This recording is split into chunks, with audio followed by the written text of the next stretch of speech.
prijatelji, pevci so pričali s tisto znano, pa da mislim, da se hvala, da poznamo. Jutro je tisti del dneva, ki je najbolj hladen, ki govori rožice, predvsem pa ima tisto slabo lastnost, da nas vedno tako ali drugače, bolj ali manj prisilo spravi izpod odeje na plano. Torej, zjutraj marsikaj, da je težko vstati, ampak zaveste, kako je. Rana ura pravijo, da je zlata ura.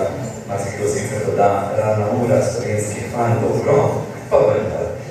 Vemo, da je že nekaj veljalo to, kako zjutraj dan išče, da tistemu nikoli ne bo slabo v življenju in se bomo lahko tako prepričali tudi o pesmi, ki je ponekod jutrnica ali kola fanti ostajate. Misli, da ti kola fanti ostajate dekleta in žene, lepo, rano jutro se budi, stolpa jutrnico že spani, tako nekako. To pa bomo lahko danes čisto zares slišali tudi v izvedbi naslednjega zbora, z nami namreč Mešani zjevski zbor Brezovica, odmerjena Breza. Ne bomo pa te jutrnice slišali samo kapela, oziroma samo s petjem, ampak bomo čisto zares lahko slišali tisto bitje iz stolpa. Namreč ob klavirju je pospremljal Matej Plevnik, zvonovi Marjan Pirš, pa je, da dodam še prvega moža tega zbora, z nami tudi njihov zborovodja, gospod Tone Rosman. Oh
Różnice polują.